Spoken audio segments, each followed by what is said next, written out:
Página 15 de 278. Mente, John Brockman, 2012. Capítulo 1. Órganos de computación. Steven Pinker. Ocupa la cátedra Johnston E. Family del Departamento de Psicología de la Universidad de Harvard y es autor de El instinto del lenguaje, la tabla rasa y el mundo de las palabras. Edge, si uno pretende explicar algo tan complicado como la mente humana, ¿cómo empieza? Steven Pinker, creo que la clave para comprender la mente es tratar de hacer ingeniería inversa con ella e intentar averiguar con qué finalidad la diseñó la selección natural en el entorno en el que hemos evolucionado. En mi libro Cómo funciona la mente, presento la mente como un sistema de órganos de computación que permitieron a nuestros antepasados comprender, y burlar, a objetos, animales, plantas y a ellos mismos. Edge, ¿en qué se diferencia esa perspectiva del punto de vista actual de los intelectuales? Pinker, la mayor parte de lo que suponemos sobre la mente y que está subyacente en los debates actuales hace varias décadas que está superado. Tomemos por ejemplo el modelo hidráulico de Freud, en el que la presión psíquica se acumula en la mente y puede desbordar a menos que se canalice por los caminos adecuados. Eso es simplemente falso. La mente no funciona mediante fluidos sometidos a presión, ni mediante flujos de energía, funciona mediante información. Fijémonos también en los comentarios sobre temas humanos de expertos y críticos sociales. Dicen que estamos condicionados para hacer esto, o que nos han lavado el cerebro para que hagamos lo otro, o presionados por la sociedad para creer en lo de más allá. ¿De dónde han salido todas estas ideas? Del conductismo de la década de 1920, de las películas malas sobre la Guerra Fría de la década de 1950, de las creencias populares sobre los efectos de la educación en familia que la genética de la conducta ha demostrado que eran falsas. La interpretación básica de que la mente humana es como un procesador de información increíblemente complejo, un órgano de extrema perfección y complicación, para utilizar la frase de Darwin, no ha alcanzado la corriente dominante de la vida intelectual.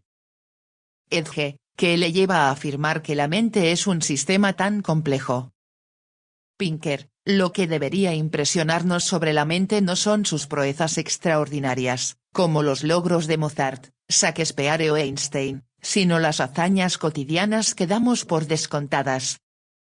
Ver en colores. Reconocer la cara de nuestra madre. Levantar un brick de leche, ejerciendo la presión justa para que no se caiga, pero no demasiada para no aplastarlo, al tiempo que lo agitamos para medir, únicamente por los tirones en las yemas de los dedos, cuánta leche contiene. Razonar acerca del mundo, qué sucederá y qué no al abrir la puerta del frigorífico. Todas estas cosas suenan triviales y aburridas, pero no debería ser así. No somos capaces, por ejemplo, de programar un robot para que haga ninguna de ellas. Yo pagaría mucho dinero por un robot que recogiera los platos o hiciera recados sencillos, pero no puedo, porque todos esos pequeños problemas que es necesario resolver para poder construir un robot capaz de hacer eso, como reconocer objetos, razonar acerca del mundo y controlar las manos y los pies, son problemas para los que la ingeniería aún no tiene respuesta. Son mucho más difíciles que enviar un hombre a la luna o secuenciar el genoma humano. Pero una niña de 4 años lo resuelve cada vez que cruza la habitación para hacer algo que su madre le ha dicho. Veo la mente como un dispositivo exquisitamente diseñado, no diseñado en el sentido literal, claro está, sino creado por el imitador de ingeniería que tenemos en la naturaleza, la selección natural.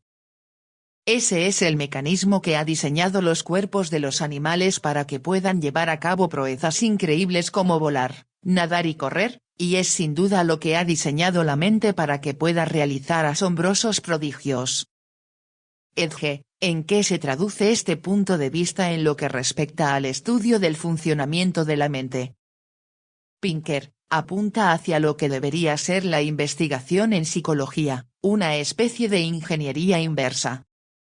Cuando, hurgando en la tienda de un anticuario, nos tropezamos con un artefacto construido mediante una multitud de piezas engranadas con precisión, suponemos que se construyó con un objetivo, y que si supiésemos cuál era, tendríamos información para saber por qué motivo las piezas están engranadas así. Eso también vale para la mente, aunque no la creó ningún diseñador, sino la selección natural. Con esa perspectiva se pueden examinar las peculiaridades de la mente y preguntarse cómo pueden haber sido soluciones a los problemas a los que nuestros antepasados tuvieron que enfrentarse en su relación con el mundo. Eso puede proporcionarnos datos sobre las funciones de las distintas partes de la mente.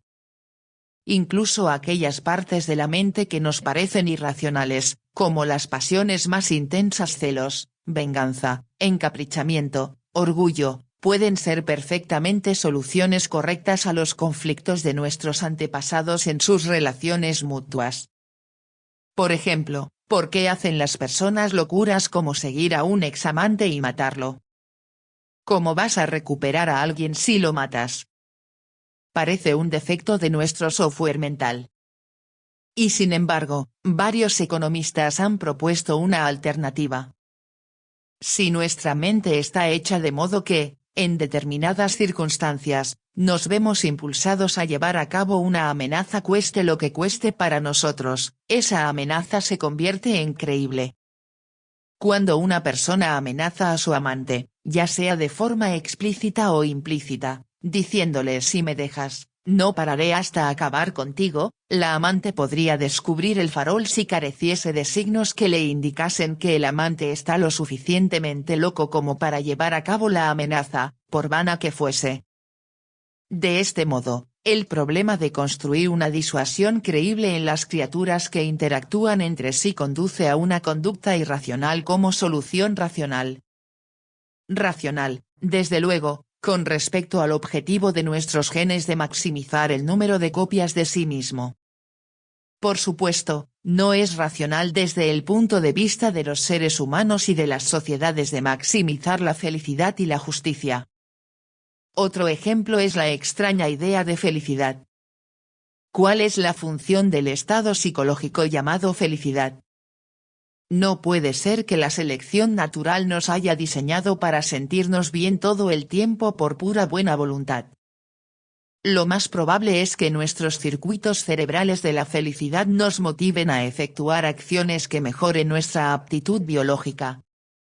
Con esa simple perspectiva, se puede extraer algo de sentido de algunos de los enigmas sobre la felicidad que muchos sabios han observado durante miles de años. Por ejemplo, la búsqueda directa de la felicidad suele ser una receta para la infelicidad, porque nuestro sentido de la felicidad está siempre calibrado con respecto a otras personas. Hay un proverbio yiddish que dice, ¿cuándo se alegra un jorobado? Cuando ve a otro con una joroba más grande. Quizá podamos entender esto si nos ponemos en la piel del ingeniero imaginario que está detrás de la selección natural. ¿Qué debería hacer el circuito de la felicidad? Se supone que debería evaluar si lo estás haciendo bien en tu camino vital, si es necesario hacer cambios e intentar aspirar a algo distinto, o si deberías estar contento con lo que has logrado hasta el momento, por ejemplo, si estás bien alimentado, cómodo, con pareja, en una situación que es probable que tengas hijos como consecuencia, etc. Pero, ¿cómo se puede diseñar un cerebro con antelación para que evalúe todo eso? El estándar de bienestar absoluto no existe. A un cazador-recolector paleolítico no debería preocuparle no tener zapatillas de deporte, calefacción central o penicilina. ¿Cómo puede saber un cerebro si hay algo a lo que merece la pena aspirar? Bueno, puede mirar a su alrededor y ver cómo les va a otras personas. Si ellas pueden lograr algo, quizá tú también puedas. Otras personas sujetan tu balanza del bienestar y te dicen lo que puedes esperar conseguir de forma razonable. Por desgracia, la consecuencia es una característica de la felicidad que hace que muchas personas sean infelices, a saber, eres feliz cuando te va un poco mejor que a las personas que te rodean, e infeliz cuando te va peor. Si miras en tu nómina y descubres que tienes un aumento de un 5% estarás encantado, pero si descubrieras que a todos tus compañeros les han aumentado un 10% quedarías anonadado. Otra de las paradojas de la felicidad es que las pérdidas se sienten de una forma más profunda que las ganancias. Como decía Jimmy Connors, odio perder más de lo que me gusta ganar. Si tu salario aumenta eres un poco más feliz, pero te sientes verdaderamente desgraciado si se reduce en la misma cantidad. Esta podría también ser una de las funciones del mecanismo diseñado para conseguir aquello que podemos conseguir y no más. Cuando retrocedemos, nos sentimos desgraciados porque lo que tuvimos es un buen cálculo de hasta dónde podemos llegar. Pero, cuando mejoramos, no tenemos motivo para saber que hemos llegado hasta donde podemos esperar llegar. El psicólogo evolutivo Donald Campbell lo llamaba el yugo de la felicidad. No importa la fama o fortuna que uno logre, siempre se acaba en el mismo nivel de felicidad con el que se empezó. Pero bajar un nivel es terrible.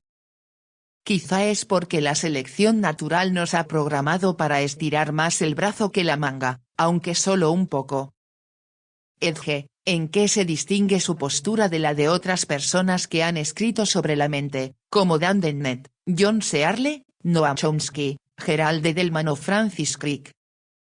Pinker, para empezar, yo estoy entre los que creen que no se puede comprender la mente si nos limitamos a mirar directamente el cerebro. Las neuronas, los neurotransmisores y otras características de hardware son ampliamente similares en todo el reino animal, pero las vidas cognitivas y emocionales de las especies son muy distintas. La diferencia está en las formas en las que centenares de millones de neuronas están interconectadas para procesar información. El cerebro es, para mí, una especie de ordenador obviamente, no como una máquina comercial de silicio, sino como un dispositivo que llega a la inteligencia por las mismas razones por las que un ordenador llega a la inteligencia, a saber, el procesamiento de información.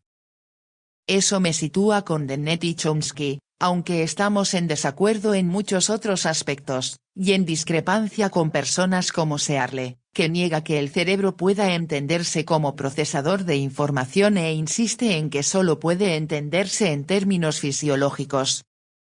Los puntos de vista de Edelman y Crick no son tan extremos como el de Searle, pero tampoco se encuentran muy cómodos con la teoría computacional de la mente.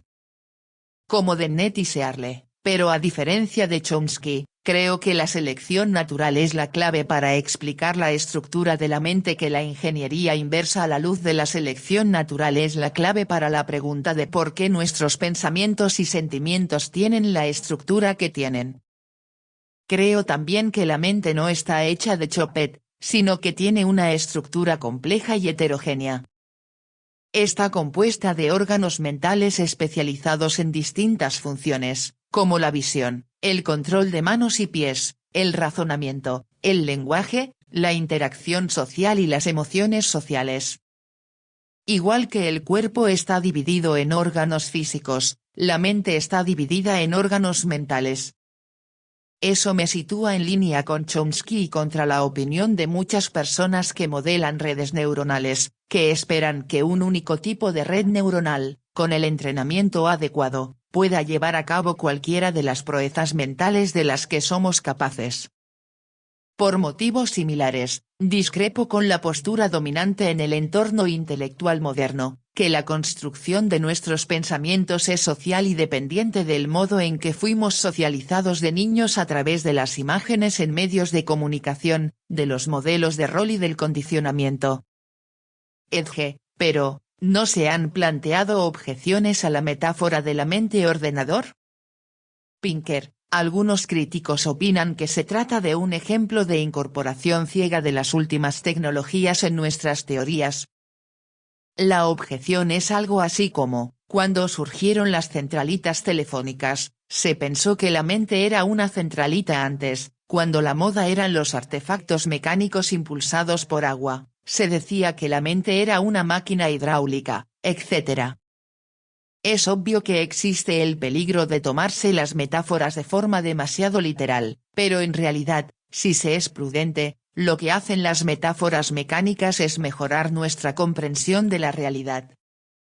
El corazón y los vasos sanguíneos pueden verdaderamente entenderse mejor si se piensa en bombas y tuberías, y la metáfora de la centralita ofrece una imagen más clara de los nervios y la médula espinal que los modelos que la precedieron.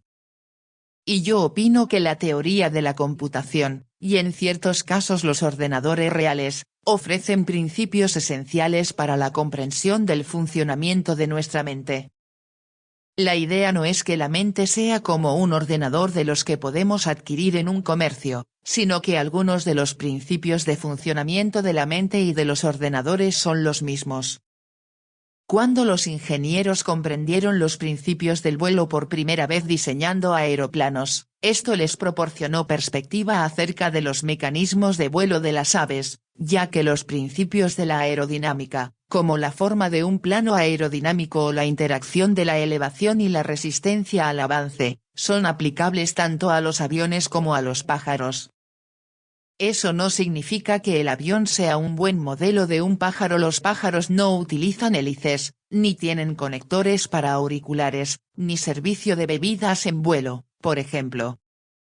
Pero la comprensión de las leyes que permiten que un dispositivo cualquiera vuele nos permiten comprender cómo vuelan los dispositivos de la naturaleza.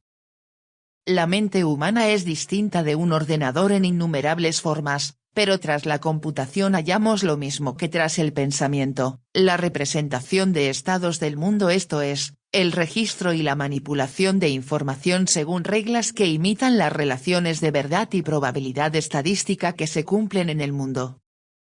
Edge, ¿no se han planteado también objeciones políticas al punto de vista biológico con el que se alinea?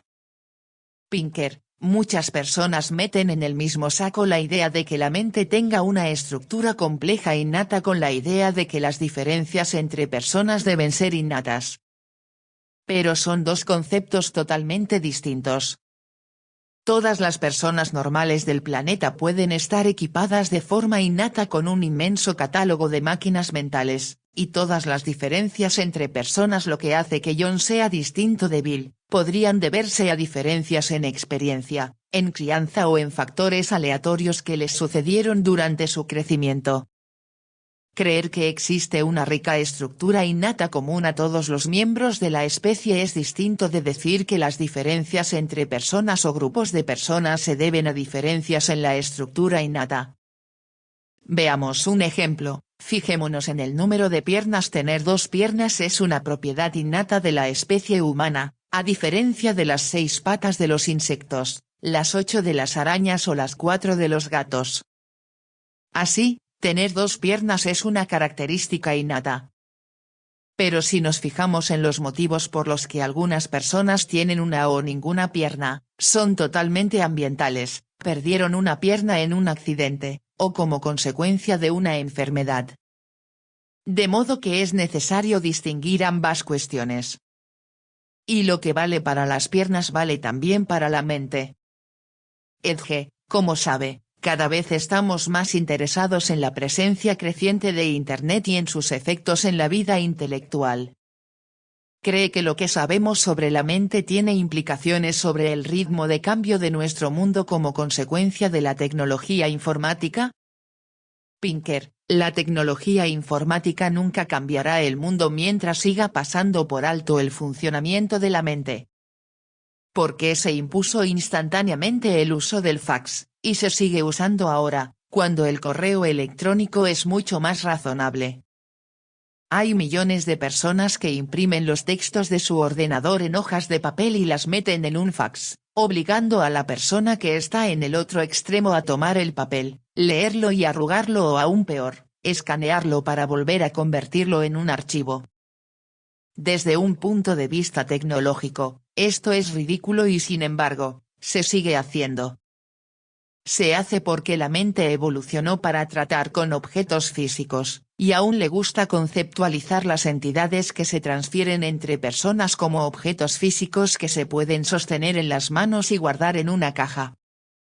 Mientras no se diseñen los sistemas informáticos, las cámaras de vídeo, las grabadoras de vídeo, etc., para sacar partido del modo en que la mente conceptualiza la realidad, a saber, en forma de objetos físicos que existen en una ubicación y que son afectados por fuerzas. Las máquinas seguirán desconcertando a las personas, y la promesa de la revolución informática no se cumplirá.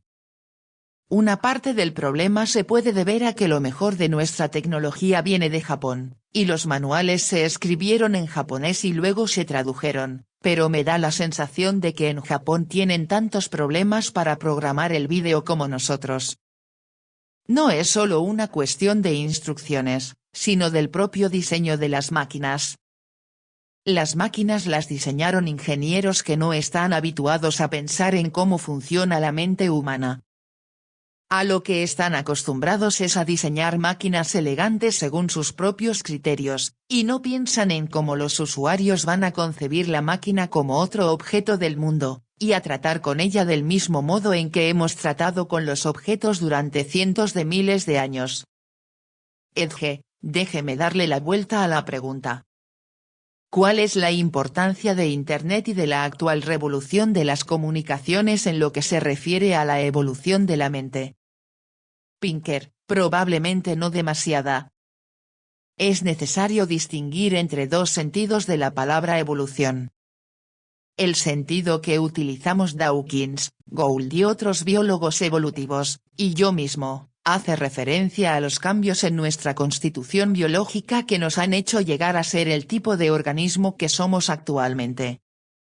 El sentido que la mayor parte de personas utiliza se refiere a la mejora o progreso continuo. Es habitual pensar que nuestra evolución biológica nos llevó hasta una cierta fase y nuestra evolución cultural tomará el relevo en ambos casos. Evolución se define como progreso. Querría que nos apartásemos de esa idea, porque los procesos de selección de los que han construido nuestro cerebro son distintos de los procesos que han impulsado el auge y la caída de los imperios y la marcha de la tecnología. En términos de evolución biológica estricta, es imposible saber hacia dónde se dirige nuestra especie, si es que en efecto se dirige hacia alguna parte. La selección natural suele tardar cientos de miles de años en hacer algo interesante, y no sabemos cuál será nuestra situación dentro de 10.000 años, ni siquiera dentro de 1.000 años. Además, la selección adapta un organismo a un espacio, generalmente un entorno local, y la especie humana se mueve por todos lados y da bandazos de un estilo de vida a otro con vertiginosa rapidez según la agenda evolutiva. Las revoluciones en la vida humana, como la revolución agrícola, la industrial y la de la información, tienen lugar con tal velocidad que nadie es capaz de predecir cuál será su efecto en nuestra composición, ni siquiera si ese efecto existirá. Internet crea, es cierto, una especie de inteligencia suprahumana, en la que todas las personas del planeta pueden intercambiar información velozmente, de forma parecida a lo que hacen las distintas partes de un cerebro. Este proceso no es nuevo, lleva sucediendo desde que desarrollamos el lenguaje.